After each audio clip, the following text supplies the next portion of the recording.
Hey YouTube, this is Music Park Fan 62.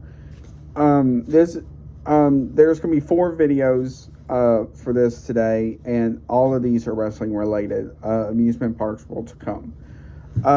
The first one are my overall thoughts on the WWE releases. I will include the AEW releases as well at the end of the video, and give my overall thoughts about it.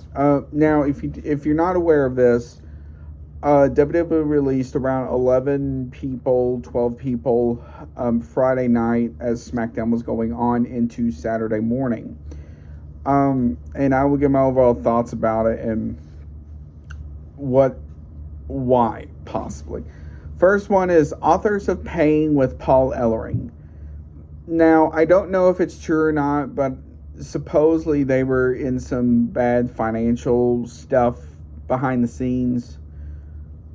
If that's true or not, I don't know, that the company didn't like. I'm not entirely sure. But the problem with them was they never really did much. So when they came back,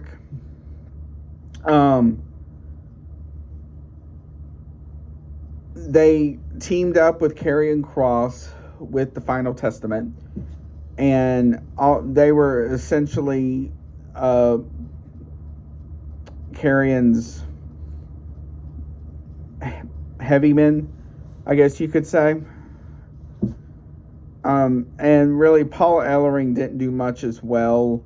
The only thing he really did that was somewhat worthy was when he took a mandible claw from Uncle Howdy on SmackDown recently, or no, Raw. I'm sorry.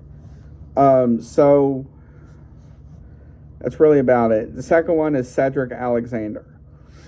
Now, Cedric is getting up there in age. I don't entirely know if that was the reason why they released him, but he did pretty well for himself, but he mostly was doing squash matches and or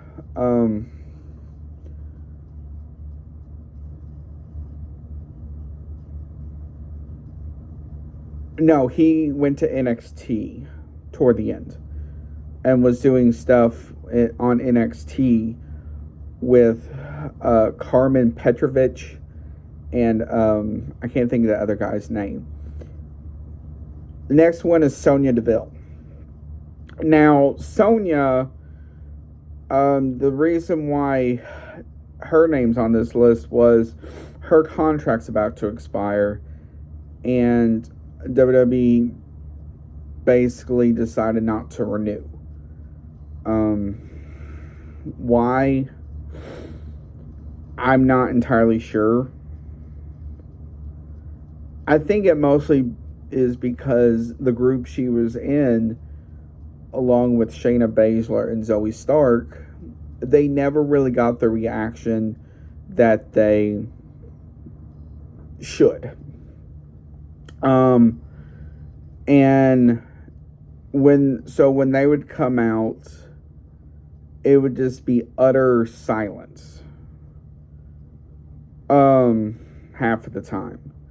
So I can see with that. Next one is Blair Davenport. Now, these next two are former NXT UK stars as well. First one is Blair Davenport. Now,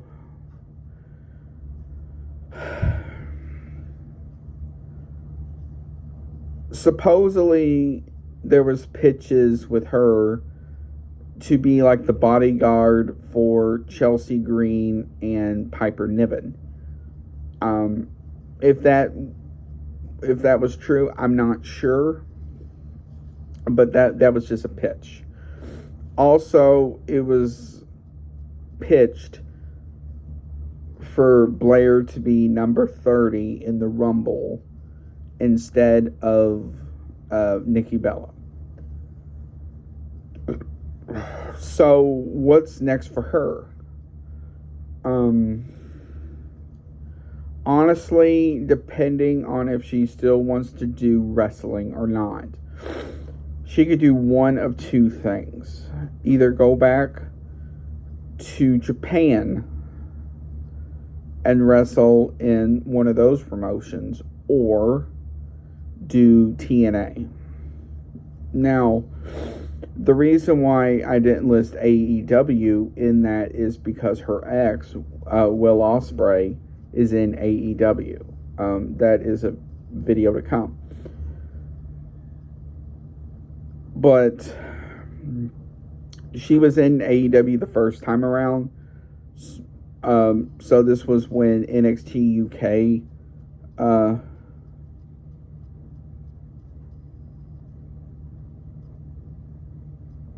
essentially they stopped NXT UK, so she had to do something.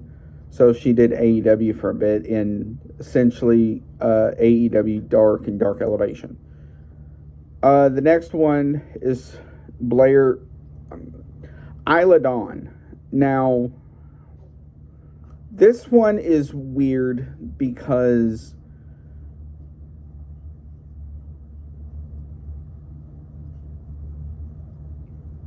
they didn't let go Alba Fire. It was just Isla Dawn. That one seemed weird to me, but it sort of makes sense as Alba has wrestled more than Isla as of recent, at least on TV when they would get chances. So that sort of makes sense. I don't know if there just wasn't enough creative pitches for her or what, but she was let go early Saturday morning. So AOP, Cedric Alexander, Sonya Deville, and Blair were all let go on Friday. Isla was let go on Saturday.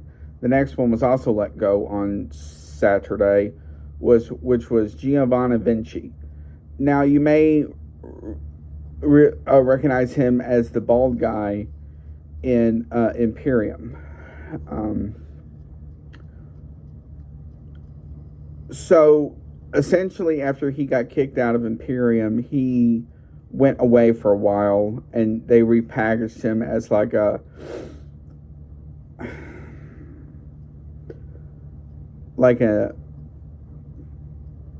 supermodel type thing, but I just don't think he had the hype behind him like WWE thought.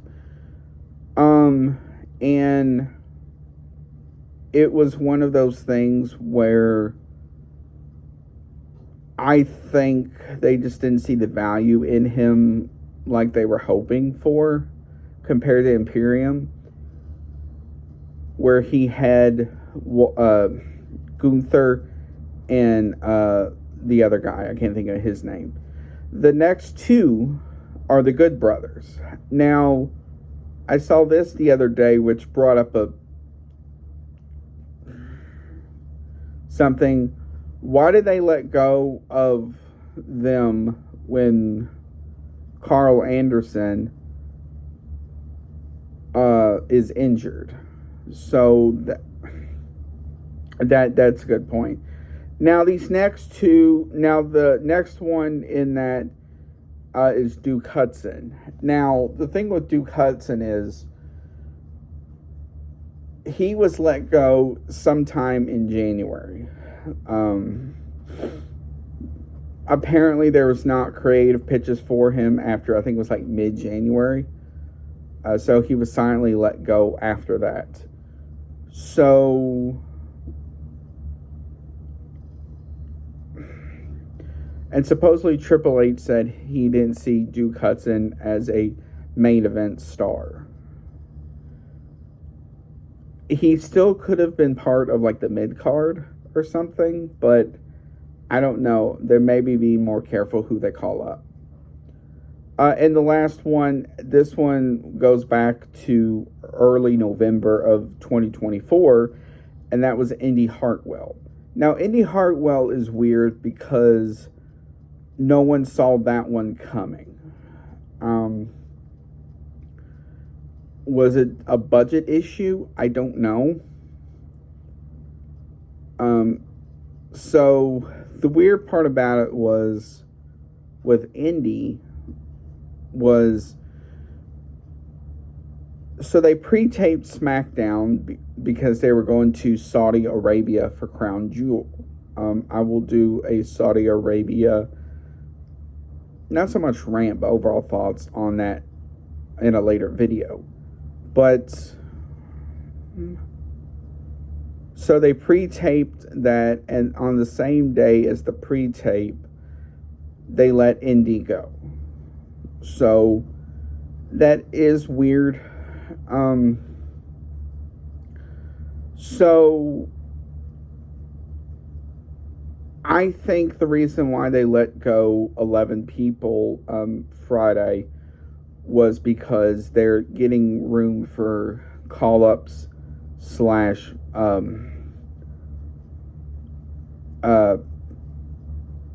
people they can hire off the independent scene, as well as like TNA and all of that. So, in your opinion, which one of these releases hurt the most?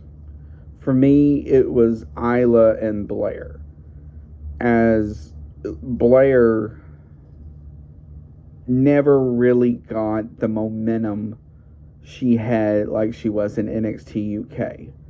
In NXT UK, yes, she was off and on, but at least she was in something. When she came up, she had a total of, I think it was like 5 matches total. They paired her with the Unholy Union for a bit. And then that went essentially nowhere. So, and with Isla, I don't know. It just seemed like, I don't know if they just didn't have anything for her or what.